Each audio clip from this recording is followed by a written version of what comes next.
Hi, I'm Kiwibob, and we're here today in the Maple Leaf neighborhood of Seattle to do a kiwi pruning demonstration.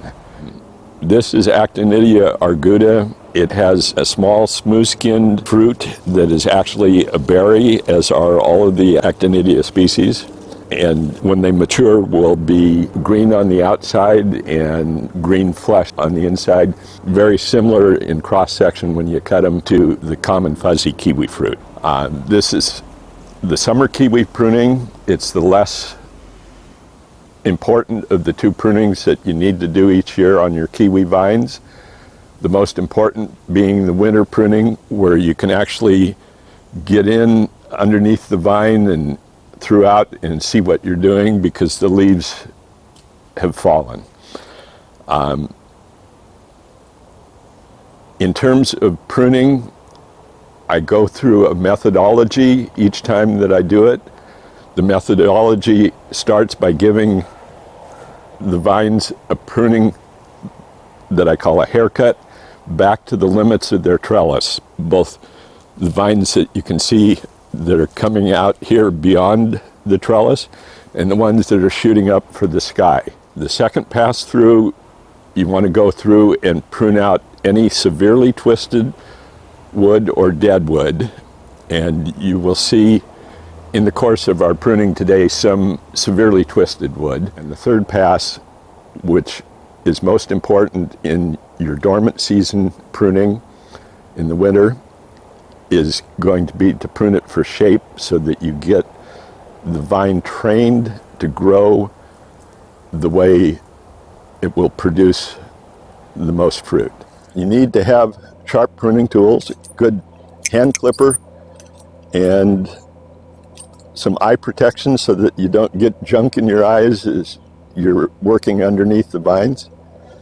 So that's a good idea. And then here's my favorite pruning tool of all. It's called an ARS pole pruner, and you can see that it's not much heavier than a pair of hand clippers. It gives you a great deal of extra reach. So what I'm going to do right now is start by giving it a haircut. I'm just going to go down this whole side and take everything that's growing out beyond the limits of the trellis off, being careful not to prune out any of the fruit that's set. Keeping in mind that both of these vines are females. You need to watch that as you're doing the pruning.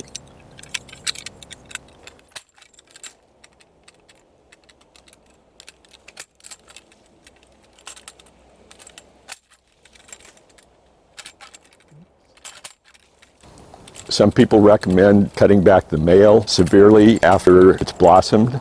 If you cut the male back too severely, you can cut out its capability to bloom the following growing season, and you will eliminate the female's capability to produce fruit.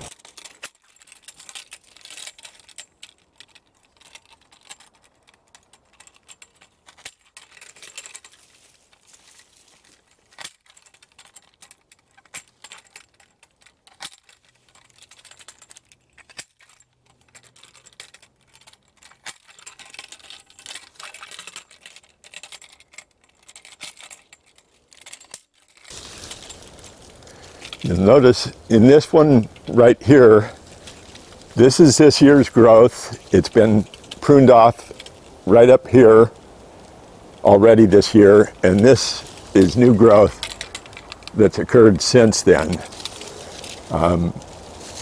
It's going up for the sky, so I'm going to remove it all the way down to there. And we have one of those twisted vines that's holding it back from releasing it.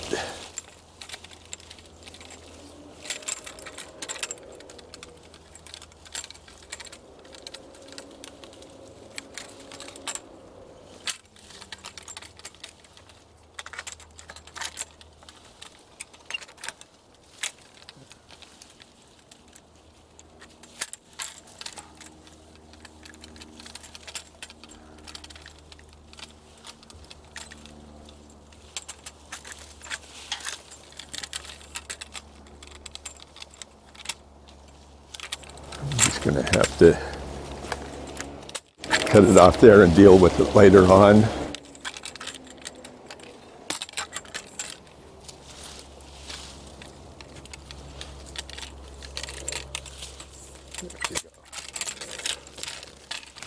I didn't get any fruit with it.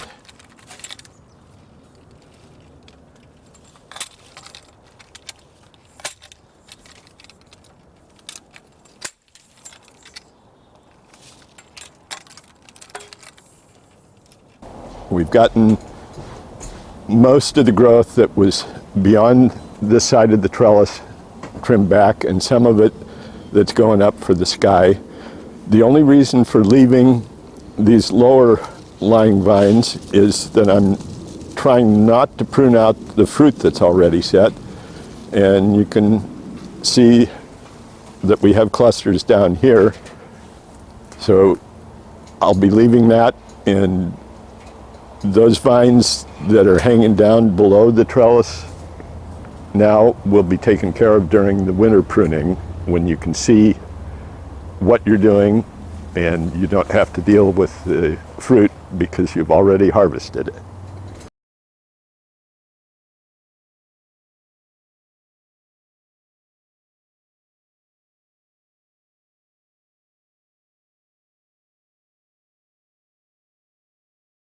So build your trellis to start with. You need to build it stout because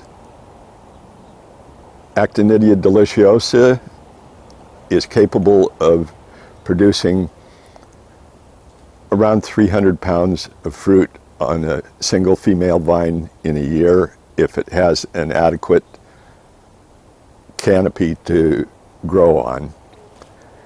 And it cannot support its own weight, much less the weight of the fruit.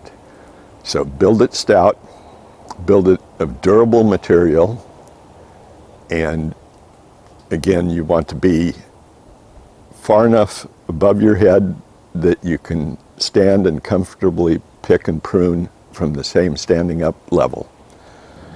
I recommend a box trellis with 2 legs for each cross member. So standing here with both legs on the ground, I have inherent stability, and some of the times diagonal bracing is needed. Some of the times it's easier to build it out of steel and sink it into concrete and not have to worry about it. There's a condition on kiwi vines here in the Pacific Northwest and in a couple other locations around the world that's called Actinidia yellow leaf spot, or AYLS for short. And you can see it perhaps just at the very tip of this leaf